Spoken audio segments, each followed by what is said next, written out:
Thank you all so much for joining us for our Closing the Digital Divide in Newark conversation that we have with corporate and community leaders on the ground, telling us what the digital divide looks like locally, how COVID has impacted it, and how organizations like the Knowledge House can provide solutions. So this is the third installment in our event series, focusing on the Knowledge House expanding to new sites, including Newark, New Jersey, Atlanta, Georgia, and Los Angeles, California. Before we get started with the panel, I'd love to give you all a quick overview about the Knowledge House and where we are with our expansion. So the mission of the Knowledge House is to empower and sustain a talent pipeline of technologists and digital leaders who will uplift their communities out of poverty. And we are really excited that after 7 years of operating, we are expanding our programs to folks in Newark, Atlanta, and Los Angeles. We have 2 core programs at the Knowledge House. The first is called the Innovation Fellowship, which serves adult job seekers looking to get into tech careers. It's a 12-month program that helps students specialize in either data science, cybersecurity, web development, and UX UI. Our second program is a high school program called the Karim Parbouche Coding Fellowship. It was co-founded by hip hop artist French Montana, and it provides a crash course for STEM and the arts skills for youth and introduces them to college and non-college pathways that they can take to secure tech careers.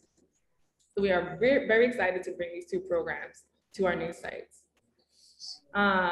And 75% of our graduates land their first job in tech after a Knowledge House program. These are some of the employers that have hired our students. So you can see that we are working with companies large and small to make sure that they are diversifying their workforce and that they are providing economic opportunities to the Knowledge House graduates. Regarding our expansion, we are taking a value-added approach to move into Newark, Atlanta, and Los Angeles. That means that especially this year, while we're in this virtual environment, we are depending on community partnerships to support the talent in our new expansion sites.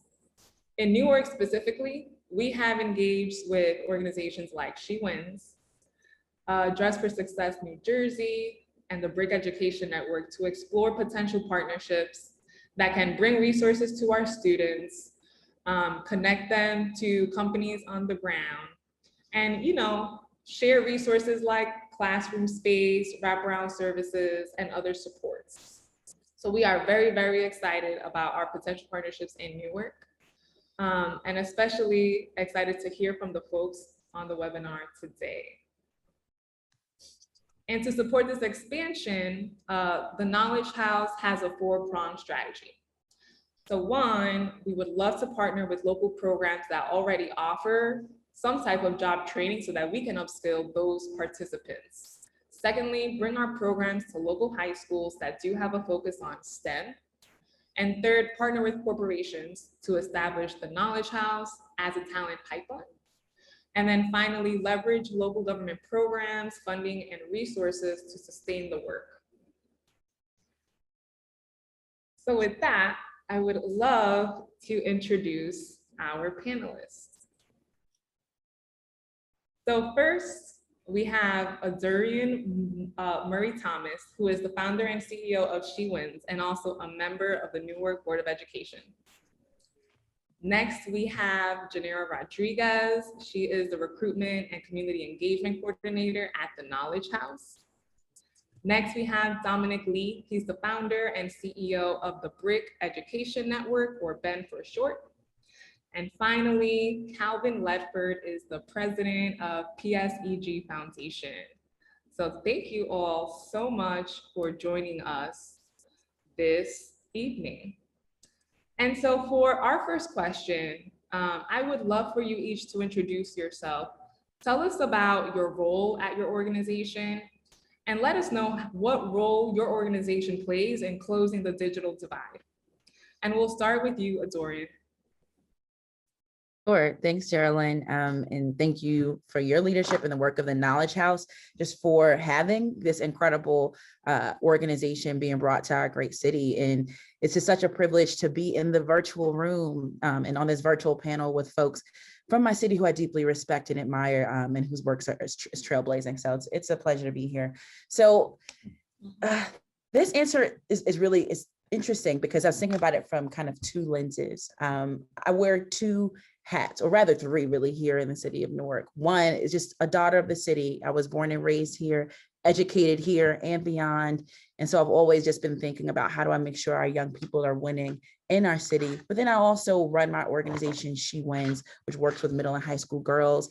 And we're committed to creating the next generation of college, career, and community-ready young women leaders here in the city of Newark. That work became really complicated over the past year during COVID-19. We know, those of us in this panel and throughout whoever's listening in, that the digital divide, really existed even before the pandemic. I have students in my organization from as early as we started years ago who literally were doing well in a class, but would fail a certain assignment because they didn't have a computer to submit that essay, right? Or if it happened to be some kind of virtual platform to do an assignment, they just didn't have a laptop to do it. And so what we see is that the pandemic kind of exacerbated resources that exist. And so in my two hats, both as being a nonprofit leader and as a school board member, and frankly, just a citizen of the city, I've been really thinking a lot about how do we make sure our young people know how to advocate for themselves, are connected to resources that can help actually shift and connect them with the resources they need. And then lastly, really think about ways in which the system itself can change. A lot of what we saw was the bleeding and not the actual wound. A lot of these issues existed before. And so for She Wins, we've been thinking about, one, to shift the systemic issue is to, one, just actually prepare young people for careers in the tech industry and in this field. And so partnering with organizations like the Knowledge House, having thought partnering conversations with organizations like Bricks for Kids that works with young people in the city in elementary and middle school and teaches them coding through Legos, right? Thinking intentionally about getting young people into careers that are in the STEM. And then lastly, helping young people develop these tangible skills, the soft skills, the leadership development, the critical thinking, the things that you may not always gain necessarily from a specific kind of coding program or something that's a kind of a hard skill, but frankly is really key to succeeding in the tech industry and really any industry. When you look at what a lot of jobs are kind of talking about as far as qualifications, they're looking about kids, young people who can work with others and who can build teams and problem solve. And so those are some of the things we've been intentional about, preparing our young people by connecting them with resources, giving them opportunities within our organization to develop these hard and soft skills. And then as an advocate for local education, really making sure that our young people have opportunities in schools to get prepared for the opportunities of tomorrow. So some of the organizations that you even listed that TKH works with, Newark, thinking about how can we continue to work with the Audibles, the PSEGs, the Invest Newarks, all these other organizations here in the city to get students opportunities for internships, apprenticeships, and prepared for the tech sector. Thank you so much, Atori, and thanks for introducing yourself and giving us so much context about what you're seeing on the ground, especially recently. Dominique, I'd love to turn it over to you. Tell us about the Brick Education Network and how you're seeing the digital divide impact the students and families you work with. Yeah, good afternoon, everyone. Thanks for allowing me to be on this esteemed panel. As Jerelyn mentioned, my name is Dominique Lee, founder and CEO of the Brick Education Network. We oversee the Southport Promise neighborhood, which is a place-based initiative working with families in a two-generation format, from cradle all the way up to career. In addition to that, we do operate a Achieve Community Charter School here in Newark, New Jersey. So I'm just going to go from two different angles. I come from the work that we do in our schools. The digital divide is, as Dorian said, is present. It was there before the pandemic and will still be there after the pandemic. So for us, our goal is ensuring that for one of the ways that we help close the digital divide is ensuring that kids have a firm foundation in their math and sciences at their early grades and are not fearful of math or science. That will allow for them to explore other opportunities that might come their way as they move up the pipeline in their academic career. So pre-K all the way up to third grade, ensuring that every Black and brown child that is in our school, has the fundamentals around number sense and all the things that are necessary around the comprehension that will allow for them to access jobs in tech service, or whatever you want to call it. Then I'll take it from our place-based work that is led by our sophomore Promise Neighborhood team, right? So there's two ways that we really helped with the digital divide this year. So we are part of the Take on the Race national initiative that allows for us to have access to brand new Dell laptops. And we have passed out around 5,000 laptops this year to various organizations around Newark, in addition to our own schools. In addition to that, passing out Wi-Fi's because the pandemic displayed to us the need for having devices in the homes that could have Wi-Fi access. In addition to that, is supporting the 18 to 34-year-olds in our community in the South Ward with opportunities like a Knowledge House that will allow for them to enter into this new ecosystem that you call the tech workforce, that is the new dominant workforce area in our world, right?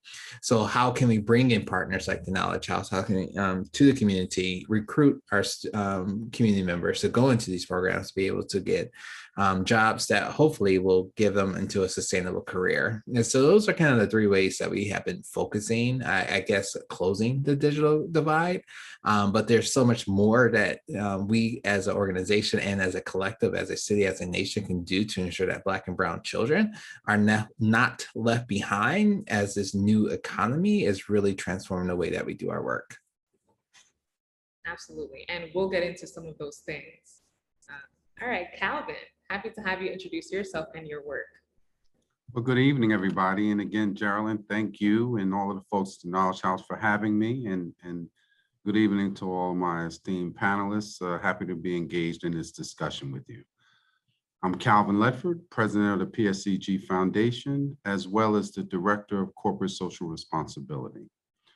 My role at Public Service, I'm responsible for all corporate giving, foundation giving, employee volunteerism, and all of those corporate social relationships that Public Service has and has maintained for years. Public Service has been an anchor institution in Newark for 118 years. We've been at the same location since 1903, for those of you that may not know, and has always been a leader in the area of corporate social responsibility. So when you talk about this digital divide, you may or may not know, Public Service has been one of the lead organizations in the state of New Jersey for employment. And we expect to continue to be that in the future. So one of the things that we focus on and think about is the pipeline, right? So through philanthropy, we invest in a lot of programs for workforce development. Through philanthropy, we invest in a lot of programs that support STEM education. And we look to organizations like yourself who specialize in this area to help increase those skills to make future available for employment to continue in the state of New Jersey. So this is a real important topic to us. You know that we are an energy company and we're focused on providing clean, safe, and reliable energy. But in order to do that, we need employees, we need people to be hired from local, and we need people to be skilled to be able to carry on into the future for what we've been able to do for the past 118 years. Thank you, Calvin. And I look forward to digging into some of your corporate initiatives. Janera, would love for you to introduce yourself and tell us what you're seeing on the ground. Very happy to have you on the webinar because you went from looking at Newark from a K through 12 perspective And now at the Knowledge House, you're really focusing on adult job seekers and workforce development. So introduce yourself and tell us about your role. Yeah, so thank you for having me. Like Adorian, I'm a Newark native, born and raised. I'm very passionate about my city, very passionate about education, and very passionate about tech. Being able to be a part of the Knowledge House family, where all of those worlds have been able to collide, has been a beautiful experience thus far. So what I will say is I'm the recruitment community engagement coordinator with the Knowledge House, and my focus is to really not just recruit future fellows, but to really build community relationships and partnerships so that we can ensure our fellows are succeeding, not just through our program, but beyond as well. So my focus is to really, support our fellows through the application process, see where they may need a little bit more support, see where they may need maybe to build on some technical skills before even starting our fellowship, and really just having these conversations with them.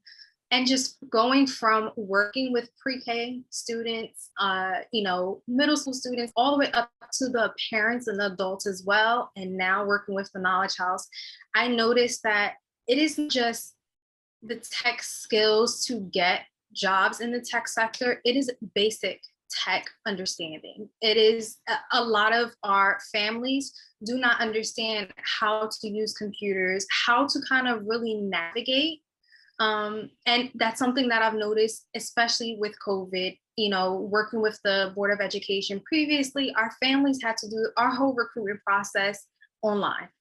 And being able to see that a lot of those families did not understand how to navigate that online program, did not understand, how to find certain things, or didn't just really have the skills or previous knowledge to say, this is something that I can do. And it was a lot of hands-on assistance.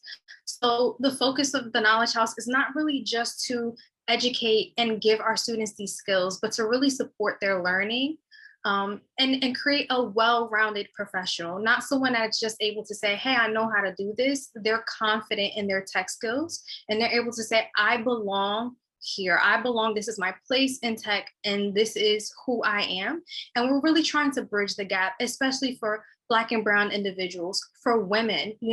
We see a 20% rate of women and 80% rate of men in the tech sector.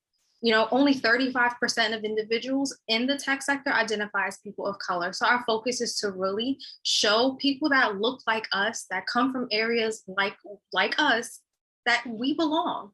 And our focus is to really give them these skills and bridge this gap. So my focus as a recruitment community engagement coordinator is to not just get our students, but to build these relationships with community organizations, build these partnerships so that our fellows have all of the supports that they need to really succeed, whether it is wraparound services, whether it is ensuring that they are no longer facing any food insecurities or concerns about housing.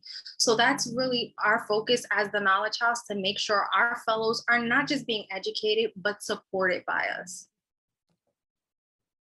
So you all touched on several angles, right? When it comes to closing the digital divide, we're not only talking about providing skills so that people enter the tech industry, but we're talking about starting with the foundational skills. You know what I mean? Like, Dom, you talked about math and science being taught early on to just prepare students so that they're aware about these economic opportunities in tech. And Janera, you talked about the digital literacy that you saw families needed just to operate in this virtual environment. So I love how you all are tackling this issue from different angles. I'd love to zoom out a little bit and think about this from a systemic perspective. I have a question for Adorian and then Calvin. Adorian, I would love to hear from you. How has the Board of Ed responded to the digital divide being exacerbated, as you said, since COVID? That's a great question. I think the board's responded twofold. So one has just been in kind of tangible actions, right? So just literally making sure students had devices and connectivity. So often, I mean, you know, it's crazy to think about the beginning of the pandemic seems so long ago, but if we think back to at the very beginning, there was a time when we were just talking about the devices and not the connectivity, making sure kids had laptops and Chromebooks, but then we were forgetting, wait, they actually need to be connected to Wi-Fi and internet to access remote learning. And so you started to see a shift in the sector around, it's not just about the device, but the connectivity. And what I'll say about the district is that they really worked intentionally hard about being proactive on both from the getting the ground running. And frankly, you know, I'm thinking of the quote that says, it takes a village to raise a child. The district didn't do it alone. You know, they relied heavily in our partnerships with anchor institutions, philanthropic organizations to get one-to-one. So making sure that every single student was able to be one-to-one, every single student connected to a device and connected to the internet. You know, we're also really privileged to be in a greater city where there is an infrastructure to support the work of educational institutions. And so you have a mayor like Mayor Baraka, who even prior to the pandemic had the Newark Fiber program, where there were free hotspots for internet connectivity across the city. I remember one time, this was just maybe 3 or so years ago, I was coming from a meeting and I think somehow it ended up happening. I didn't have like my phone charger, but there was this little hotspot station right in Military Park that had access to the little USB cords and Wi-Fi there, right? And I saw some folks who were home insecure, literally using the Wi-Fi to connect to their families. And so it's both one, using the educational infrastructure to support students in real time. So getting them connected to the devices, getting them connected to internet, but then also leveraging the resources around. Last thing, just in terms of actual programs, the district's been really intentional about making sure our young people have these classroom to career pipelines, right? Dominique hit it right on the nail. Our young people they can't afford to start tomorrow. It has to start today from the classroom. When you think about a district like the city of Newark, where for over 25 years we were under state control, and there was no real authority or autonomy from the people around what the educational system looked like. You know, we literally, up until just about a year and a half ago, under our new superintendent, didn't have a district-wide comprehensive science curriculum. There just wasn't one written. So how can we talk about the largest state in the city of New Jersey being able to be actually ready to prepare kids for the tech industry if the school district didn't have the infrastructure for a unified science curriculum, right? Those are the things that are changing right now in the district under the leadership of our superintendent, and not just in the wake of COVID, but just from the proactive work that's happened before as well. Thank you. That's so great to hear too. That the Board of Ed is being so responsive and really thinking of long-term solutions, right? I love that this topic of infrastructure keeps coming up. So we'll get to that in a minute. But Calvin, I wanted to hear from the business perspective. Can you tell us a little bit about how you've seen the corporate sector respond overall to these issues and what PSEG has done specifically? So I think I'm going to take that from a couple of perspectives. First, the direct question was, how had the impact of the pandemic exacerbated in a way that we in corporate America, or specifically PSEG, has seen it, you know? So for us, it's a little bit different. What happened in our industry is, all of a sudden, the need for available energy in the residential population versus the commercial and industrial population was now needed during the day. And that was a shift because, and a lot of people don't think about this, but everybody's home now. So every TV in the house is on.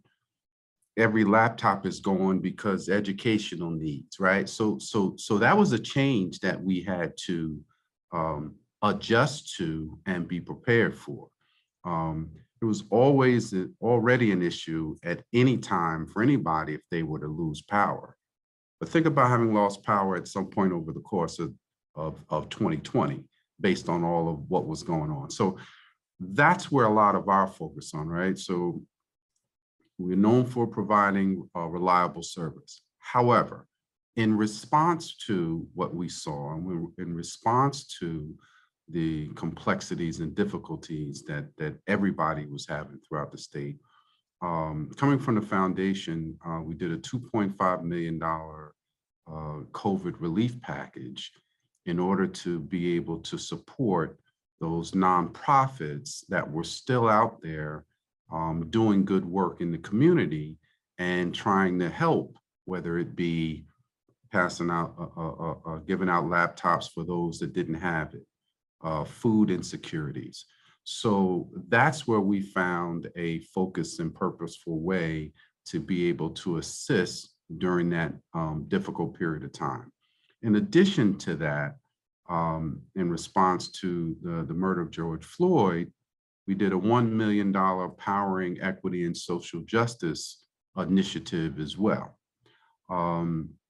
So what we try to do from a philanthropic perspective is we really try to react to what the current needs are at the time so that we can be very, very purposeful, right? So we want those organizations that's out there doing additional education in the area of STEM and in the areas of engineering and technology to be able to continue.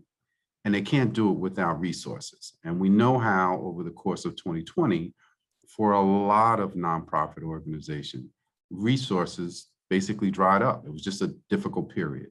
So we really tried to step in that gap and fill that void where we could in order to keep processes moving along. I love how your company,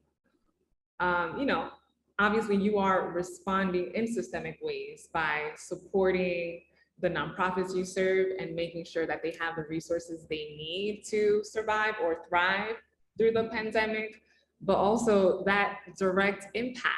As an energy company, you are literally powering homes to make sure that they have access, right, to strong internet, tech devices, and that they can operate in this virtual environment.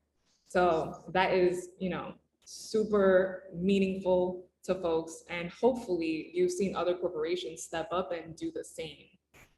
Yeah, we have. And I just quickly in response to that, I mean, we clearly recognize, we know what our skill is, right? Providing safe, reliable service, right?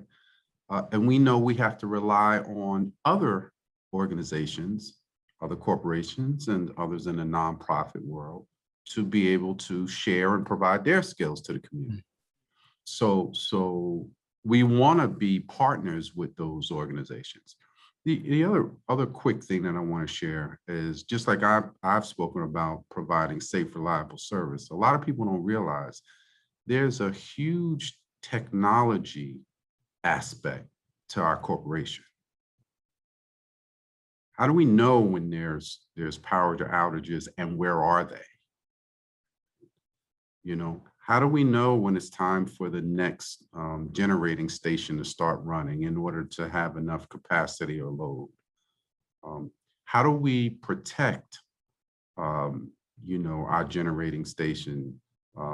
There's a lot of technology that goes on with this corporation. So individuals being educated, you should look to public service as well as a place to bring your technology skills.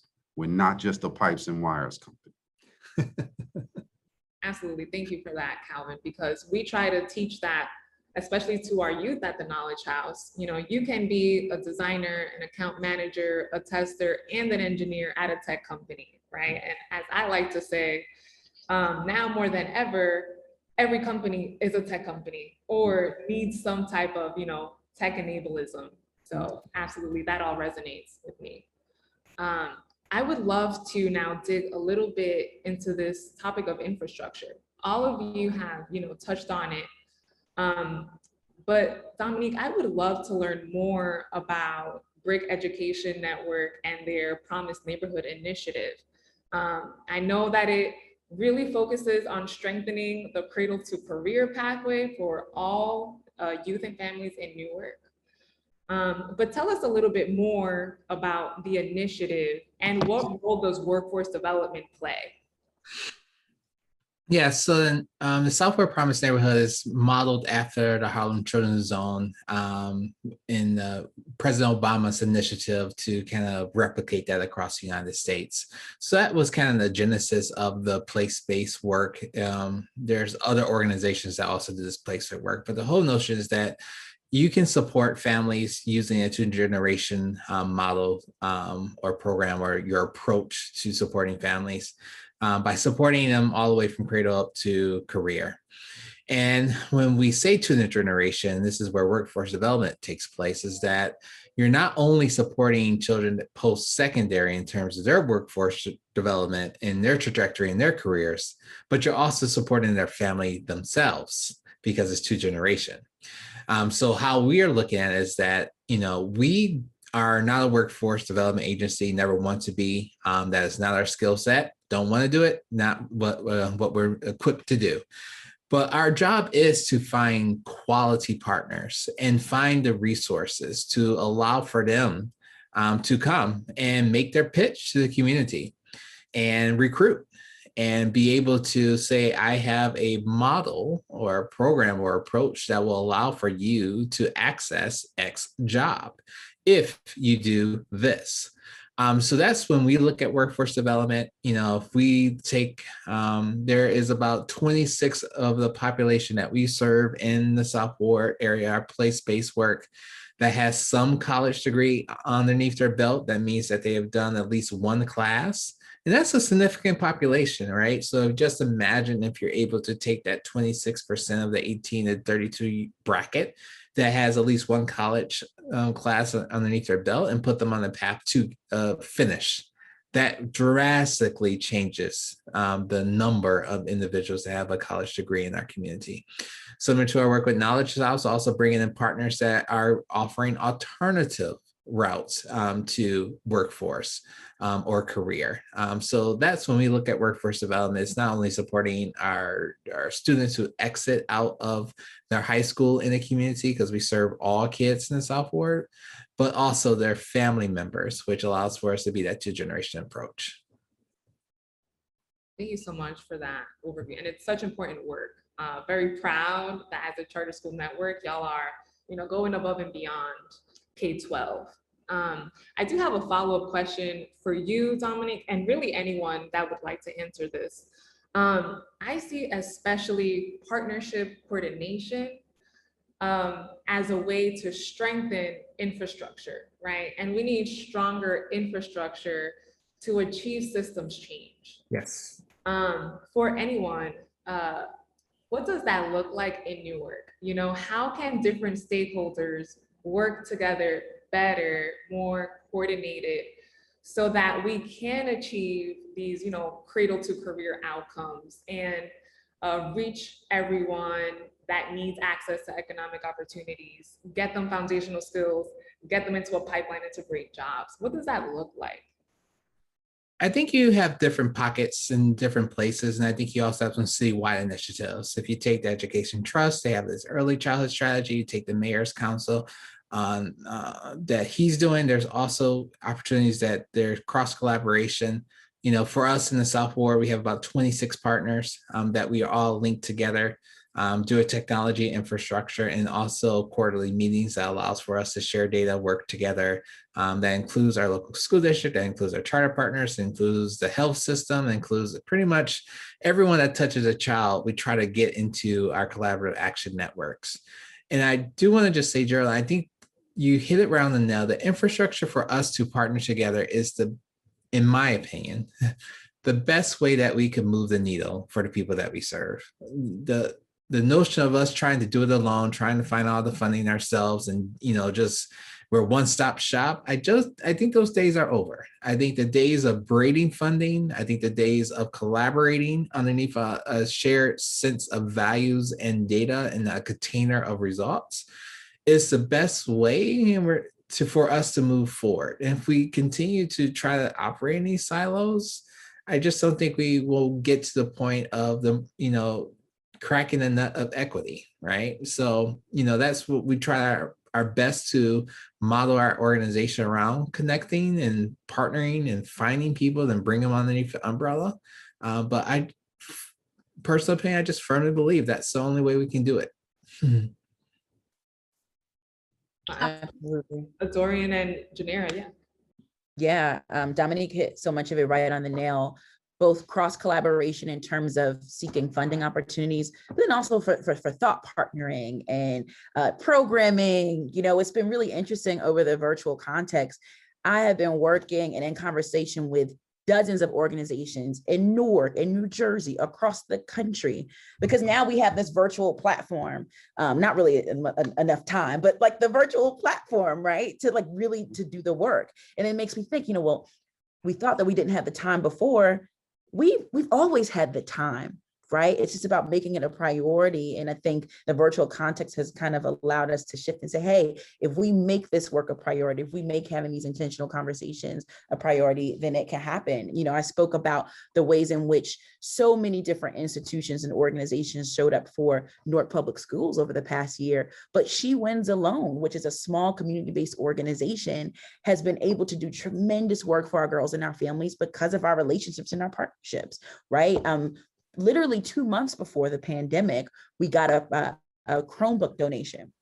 Before the pandemic, I could not have foreseen that 2 months later, those same laptops that we had gotten were the only way that our kids were able to log on to school. This was before the district actually had enough laptops for students. And so it was because of those donations that we had secured from other organizations, because of the donations we got from BRIC throughout the pandemic, right? A Chromebook donation, shout out to Tish and, you know, the whole team at BRIC. And so it does take a village. And I think that Newark is always really intentional about making that happen. One of the challenges that we face, Jerelyn, I know one of the things that you're going to get to is something that TKH can kind of think about as you come into the city. Some of the challenges I think we face, even with our collaboration, is that sometimes the same students end up in the same services and programs, right? And so what you find is that there are some students who no organization is touching, who know after school program, no workforce development. So many students are falling through the cracks, but you have some students being overrepresented in a number of them. And so we have to also think about who are those students that we're missing? What is the infrastructure and systems we can put in place so that we can better reach all kids? And that actually you fed right into what I was going to touch on Adorian. So that's really kind of my focus with building our relationships, especially with the fact that we're expanding, and we have expanded this year to Los Angeles, Atlanta, and Newark. It's really building partnerships with any and every organization and company that is able to support our fellows all around, our communities all around. It's not just about giving them the tech skills or educating them in tech. It's about ensuring that they have supportive services, whether it is mental health services, whether it is concerns about housing, and making sure that our applicants, our community members, everybody has a resource or someone that they're able to call to say, you know, I need a little bit of help, and we're able to provide some type of help.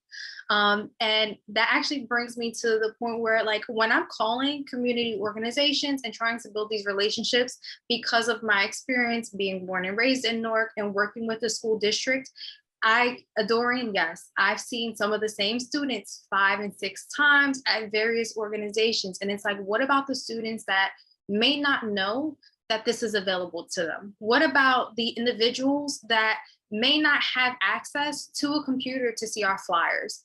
Where are they going to get supportive services? Where are they going to have these conversations? I literally was passing out flyers for our program this year at the churches.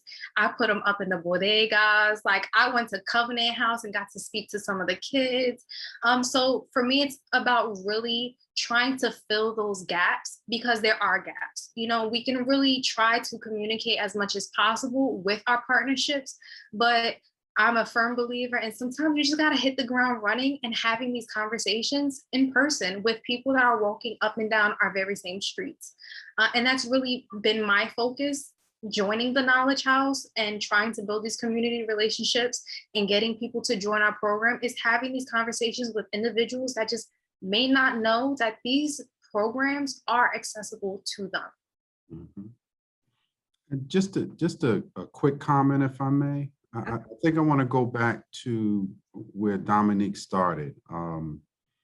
I think a difference for somebody that's been around the city a long time, a difference that I'm seeing today, which is a huge improvement, is the word collaboration, right? So the organizations are realizing that when the organizations are in conflict and not collaborating and working together, it's the population you're trying to serve that loses.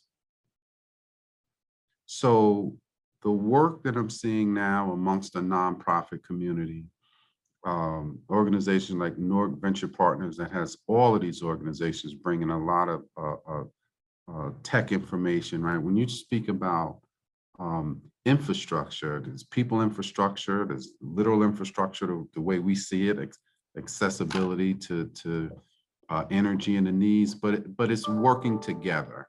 And I think that's going to continue to improve the city. We want the city to be viewed as a smart city. And that's from all aspects, right? It's number one resource to people, but also the infrastructure to be able to support it. Absolutely. Absolutely. Thank you, Calvin, for chiming in there.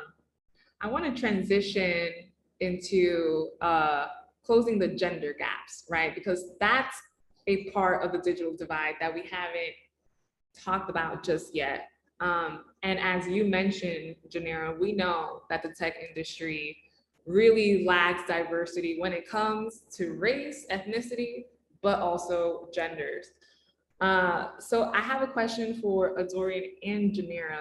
So as women who have grown up in Newark, what needs to happen in order to close the gender gaps so that girls pursue tech careers? Yeah, I mean, it's such a great question. And I want to first start off just by recognizing my own privilege in this conversation as growing up in the city of Newark, where I went to schools where they told me that you could be a girl and be good at math and in science. And in fact, that was a girl thing to do. It wasn't just a boy thing. I came from a home where I had to do well in every single class. English, math, science, Spanish, you name it. And so I realize all of our students don't always have the opportunities at home or at school to know that they're capable, to develop the skills, and then frankly, just to have the space to be like, this could be for me. I think about it from both the areas of connectivity, competency, and confidence. Are students connected, and girls in particular, connected to actual resources to get them in the tech space and other careers in that lane? Competency, do they have the skills coming from the K-12 education system to actually be prepared for those opportunities should they exist and be connected to them? And then lastly, the confidence. Do our young women feel like this is something they can do?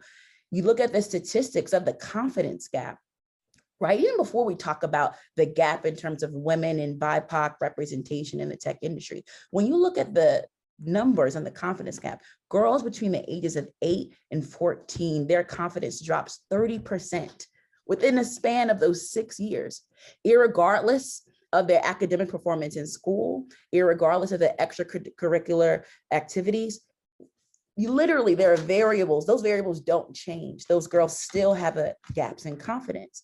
And that ends up showing up in whether or not our young people feel like they're capable of pursuing this work. And so I see our work at She Wins as really trying to tackle all of those C's, the connectivity, making sure our young people are connected to opportunities to actually be prepared for work in the tech industry, right? And so partnering with the Knowledge Houses and all the other incredible organizations doing this work, that also connects them to the competency so that they can develop those hard and those soft skills. I talked earlier about how you speak to the Googles, the Netflixes of today, they want coders and they want people who have all these skills, but who also can work with other people, right? And so it's a both and. It's for you to have those hard skills that TKH provides and those soft skills that TKH provides, right? So that you know how to work with folks, do the critical thinking. And then lastly, of course, the confidence, making sure our young people know that there is nothing beyond their limit. It's difficult to be what you can't see. And so having that exposure to other women and girls, particularly from Black and brown communities, communities who are doing this work, not only lets them know what they're capable of, but increases their confidence so that they can pursue these opportunities themselves. Yes, yes, yes. And thanks for being an advocate, right? Because you messaging this to girls makes the difference in just making sure that we are being inclusive, more diverse, etc. So thank you for that. Janira? I will definitely say, same as Dorian, we actually went to the same middle school. So we had wonderful educators who were really telling us, we don't care what it is you want to do, you can do it, as long as you're putting the work in and you're giving yourself your grace to learn. So I was fortunate to be a part of a Sally Ride program, which was offered by Liberty Science Center, which was my first introduction into STEM. And that started very early on in 5th grade. My father, who is a computer scientist who now builds cell phone towers. So for me, I was always surrounded by tech, but I wasn't the most confident. And that does touch on what I wasn't the most confident. And that does touch on what Dorian said. I only saw my father, his male coworkers. I never had the opportunity to see a woman, let alone a woman that looked like me, in a position in tech at all. And really building the confidence, not just for tech careers, but for careers and just in general, especially when it comes to women, whether it's construction or the male dominated fields, it's really building that confidence early on and having those conversations with our young girls, with our youth, in as early as preschool. When I was working with my preschoolers, I'm like, go ahead, baby, you know, put the light in and the little kitchenette set. And I'm telling you, you're an electrician. And it's having those conversations with not just our partners, but our family members, our younger siblings. And it's really being able to help young girls see that they belong wherever it is they want to be. And then having those programs, you know, my middle school was able to bring in Liberty Science Center to have an all girls program where we took Saturday classes. I learned how to make my own game. I learned about a little bit of everything. So having those programs in our schools, having after school programs like that, where we're purposely advertising to our young girls, hey, this is not just for the boys, this is for you as well. And these are some things that you can do when building a career in STEM. I didn't realize working with preschoolers, I was doing data analyst work. Because in my mind, I just worked in education and that's how I saw it. And no, I actually had a tech career within education. So really explaining to our young girls, our youth in general, hey, you know, it doesn't mean that you have to work at a Google. You don't have to work at a Microsoft. You don't have to work at an Apple, but these skills are useful to have and you can build these tech careers. And again, building that confidence. And that's what we really do with our fellows when providing the career and college readiness support for our high school students, for our young adults, helping them feel that they're confident and ready to not just get the interview, to get the job, to stand their ground and say, this is my place and I belong when they go on and start their careers. And I think having those conversations with our youth and making sure that they can visualize themselves in these positions is really the most important, because sometimes we are our biggest block and we don't realize it. Absolutely. And I'm very, very proud because the Knowledge House has just joined a national coalition led by NPower, one of our peer organizations, called Command Shift. And Command Shift focuses on advancing women of color in tech. So in partnership with NPower and corporations like Citibank and Amazon, we are working together to make sure that students that are studying technology skills are female and eventually the majority, right? So something that's really exciting is more than 50% of students at the Knowledge House are female.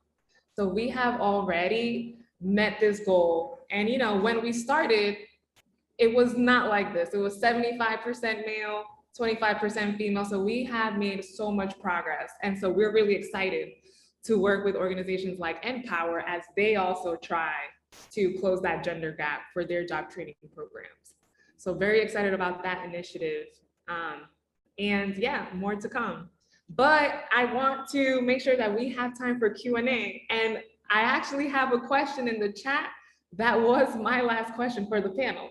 So I am actually going to save Charisma's question, and I'm going to ask you a more challenging question that's related.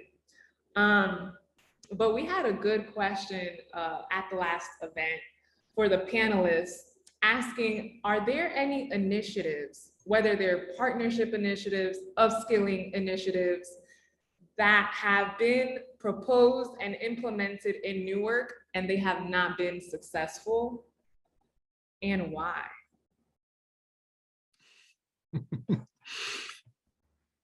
Dominic, you go first. Right. I mean, yeah, I mean, as all cities, right, in every community across the United States, there are initiatives that are proposed, and they unfortunately might not have made it across the finish line. And the reasons that could be, it could be that, you know, they just have a good foundation in terms of philanthropy. They have a good foundation in terms of the recruitment efforts and do a good job of communicating their vision to the community. I mean, it could be a host of things, right? So I don't think it's just isolated to Newark. I just think it's isolated. I mean, that's just a natural thing that will happen no matter where you are.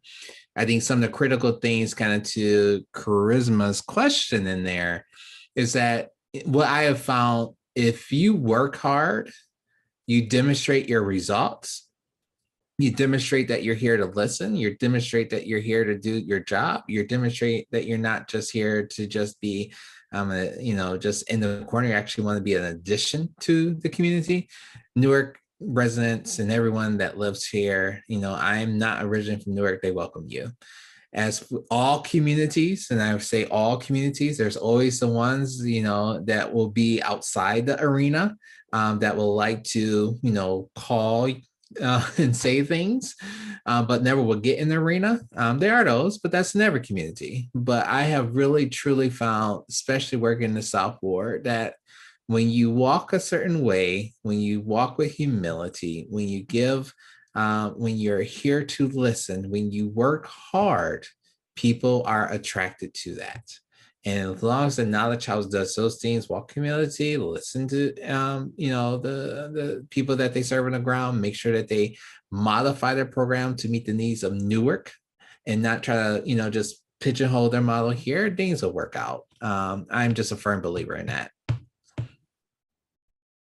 Thank you for that, Dominique. And as you mentioned, partnerships, people working together, that's what's key. And so that's what we hope to build more of across all of our expansion sites. So would love to hear from each of you.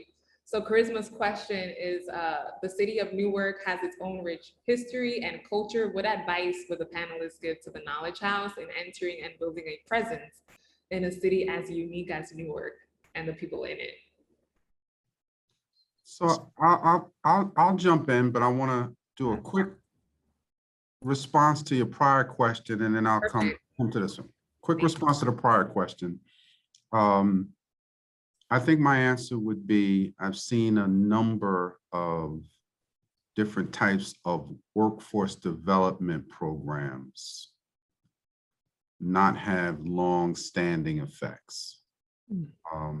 Not because the programs weren't good, but I've seen a cycle, and I don't think this is unique to Newark either, but right now we're just talking about Newark. I seem to have seen a cycle where a lot of programs get focused around that one key leader that initiated the program.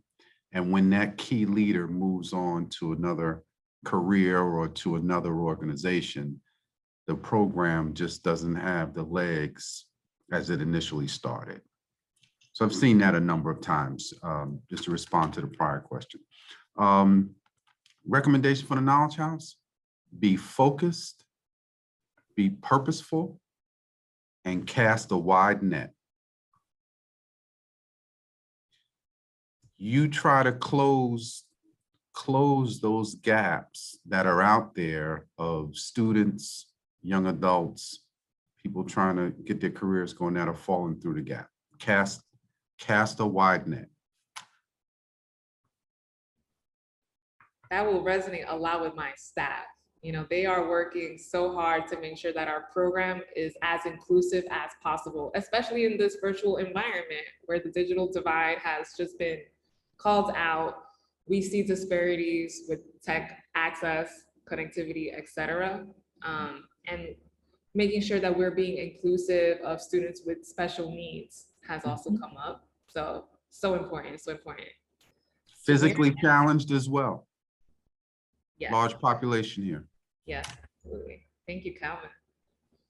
Janira and Adorian, what advice do y'all have for the Knowledge House?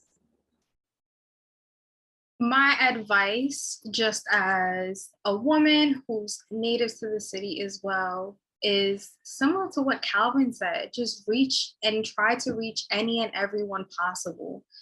Newark is a very large city, and it is very easy to kind of focus in one area, and some areas may fall to the wayside, and it isn't purposeful, but it does happen. I've noticed it with my years of doing recruitment, and with preschool education. There's just some areas where, you know, our students were unable to find a school that was closest to them just because it just wasn't anything closest to them. So, you know, just casting that wide net, being active. Newark has a very lively energy to it. There's always something going on in the community. There's always a program downtown. There's always something beautiful happening. And this is our time to really hit the ground, meet people face to face and say, we're here, this is what we can do, and this is how we can support. So, you know, I'm on all the events. So I will be TKH face at all of the Newark events. Thanks, Janira. Dorian? Yeah, it's hard to go after these three incredible people because they hit so much of it right on the nail. The first one, I think we covered that really well throughout this conversation, which is the cross-sector collaboration. And that's really key because you want to approach that from two lenses. And I think that you guys are already doing this. One, from the traditional kind of stakeholder institutions, the largest public school in the state of New Jersey, Newark Public Schools, that prioritizes technology education. Every single school in the city of Newark, in addition to our magnet schools, every single public school has a comprehensive career technical education program, right? So there's already an infrastructure there within the Newark Board of Education for potential for partnership. We're starting 2 new schools specifically that have a technology focus, one of which a high school that's opening this fall, the Institute for Fashion Technology and Innovation, right? And so there's some real space for partnership there. But then also what you're doing, which is also talking to those local small-based organizations, right? Making sure that everyone is at the table, what you guys are already doing is key. The second piece would be patience. It's a difficult time for everyone, and you'll have organizations and institutions that want to partner, but just may not have the bandwidth or capacity to do it in that moment or at the scale that the vision is at that time, just because of what they're going through, right? And so just thinking about what are some ways in which organizations can figure out what's timing, right? And what is the best timing for collaboration depending on said organization, and kind of having that patience and grace as we all kind of navigate these difficult times. And the last thing, and again, you guys have already mastered this because I've seen your work up close in the Bronx, the BX, and now across the country, which is an asset-based approach, really going directly to the voices of our young people, of our parents, of our community, and coming to this work, not with the assumption that we're giving you something that you never had, but actually we are helping facilitate and develop skills and talents that were already there. I'm thinking of my own student, Tanaya, who was applying to be in the Knowledge House, right? Who came to us as a 7th grader, who was really, really excited about math and science, went into high school last year at the beginning of the pandemic, super passionate about math and science, but then started struggling in her math and science classes because of remote learning, but now has been advocating for herself to get better tutoring and supports. Now she's peer mentoring other students in the city and in her school. And even as She Wins last summer in our design thinking class, was mentoring other students and helping them figure out how to navigate virtual learning. And she's applying to be in TKH because she wants to be in the STEM and become a coder, right? And so knowing that our young people, even through the challenges and difficulties, just like our institutions, are resilient, they're innovative, and they're committed to winning, just like TKH. Wow, thank you. Gems from each of you, and Dorian, that was the perfect closing. Thank you all so much for participating in this conversation. Thank you for being partners to the Knowledge House, and thank you for sending us potential students to serve. We are so excited to be expanding to Newark, and this is to be continued. So I wanted to thank our panelists and attendees for joining us today. And our application is still open this month. We are accepting applicants from Newark, Atlanta, and Los Angeles for the program that kicks off next month. To apply, you can go to theknowledgehouse.org/apply. And I hope to see you in our classrooms. So thank you all so much for today's conversation, and have a good evening. Thanks, everyone.